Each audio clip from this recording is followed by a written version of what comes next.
guys, and welcome to another review with me. And today we're doing The Witch's Bargain. As you can see, I have dolled up for it.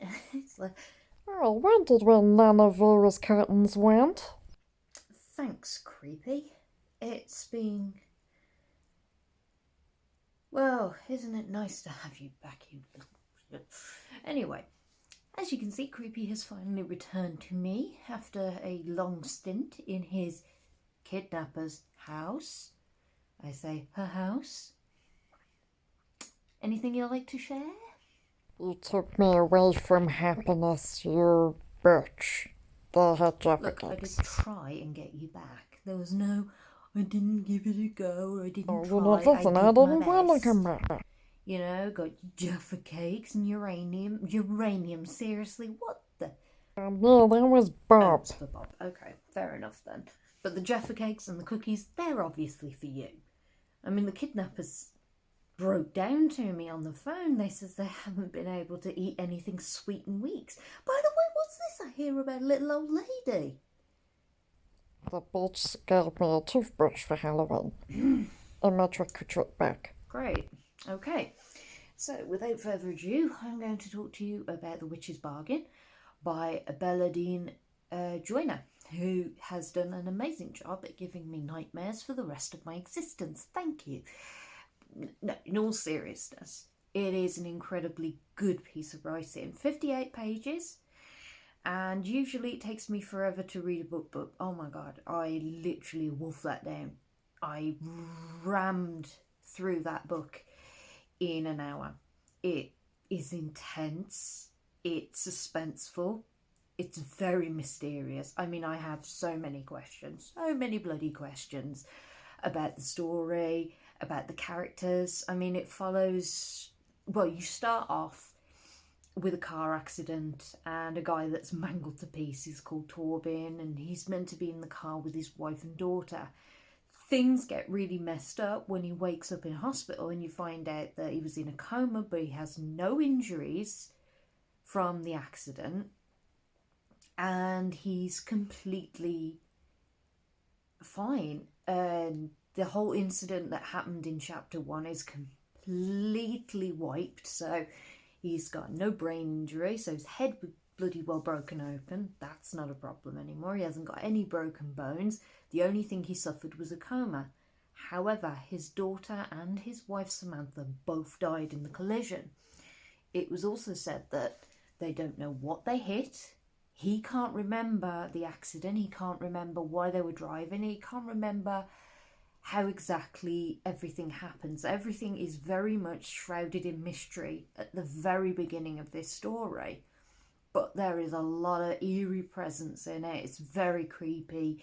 There are bits in it where I was like, yeah. So it's definitely worth a read. It's also not your typical horror in the sense that it really does unsettle you. At certain pieces, you're not quite sure whether it's Torben's grief playing tricks on him or whether it's a real thing that's happening. The instance with the mortician, for example, you know, he seems like a really nice guy, really understanding. He doesn't want Torben to see his, you know, his dead wife and child, but he insists that he needs closure, and oh, it's just very unsettling story, and very realistic in how grief is portrayed. So 10 out of 10 on the portrayal of how grief affects you. I mean, it's like a lot of people do it as grief is crying, blah blah, but it's also losing track of time, having manic episodes. So like his instance where he's standing there in the funeral home and he just starts bursting out laughing. That's the other side of grief that nobody ever addresses. So I like that she incorporated that into it. I enjoyed how detailed everything was and how you set the scene visually in your mind in such an incredibly detailed story. It's so short, right? 58 pages, but you get a lot out of it. It's a really great read. It's, you know, when you see the title Witch's Bargain, you definitely expect one thing, but you get something completely different, which definitely goes outside of the box as terms to the actual title of the book, as well as the whole story in general. You're left asking so many questions at the end of it, but I think that's a great ploy to get you into the book that follows on from it. So yeah, I want to read more. So by the end of the book, I was like, what? What? Oh my god, what? I need more. I need more. I need to find out more. And it ends with, I'm not going to tell you the ending, but yeah, the ending even is you sitting there completely mind blown by everything that's going on.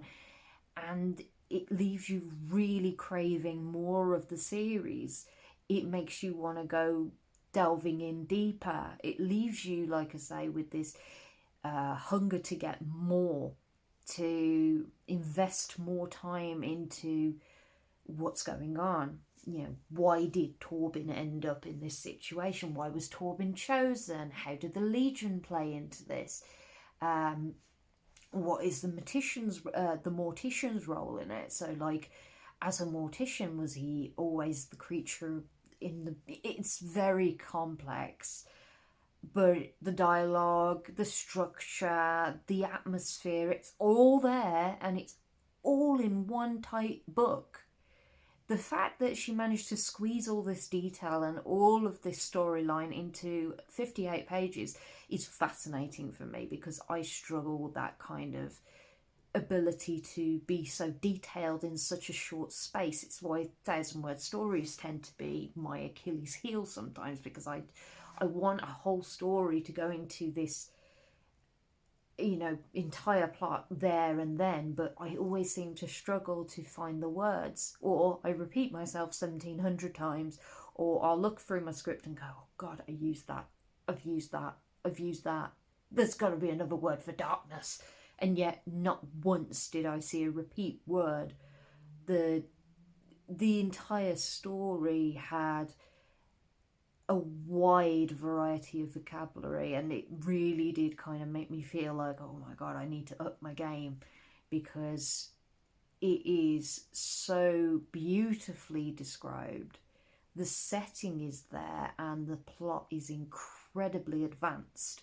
Even for me, I was finding it a lot to take in. I think I'm going to have to reread it again, because it's a bit like one of those movies where you watch it once, but when you go to rewatch it, it's a whole different movie altogether, because now you know how it ends. You look for more intricate details to give you little hints to the ending that you never noticed before, which is why I want to reread it, so that I can see exactly where I missed anything. Or it's those kind of stories are the stories that really do stick with you, and unfortunately it stuck with me right into my sleep pattern, which I have no sleep pattern now.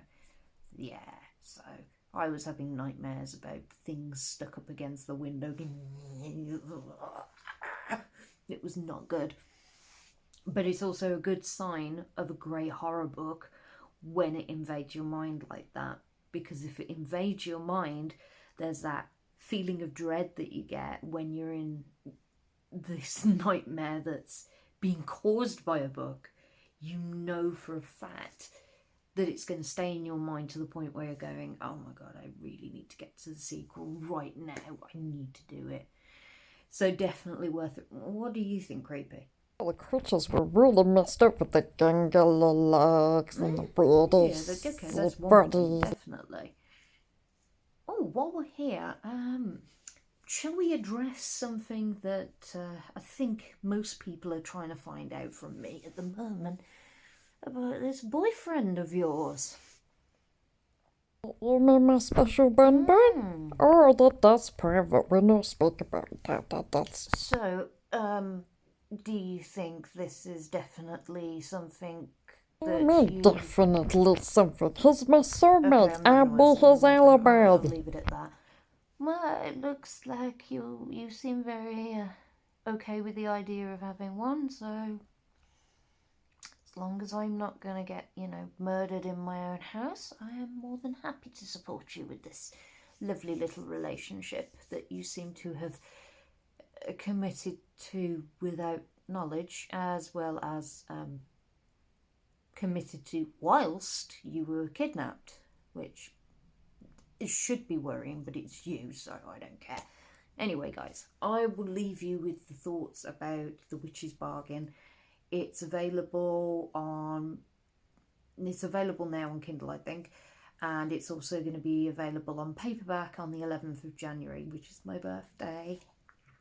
So yes, definitely check it out, and I will be bugging Bella to tell me when her next one's coming out so that I can get a copy, because I want to continue this and get my answers. I shall speak to you soon. Oh, I want to say goodbye to my boyfriend. Really, he's so mean.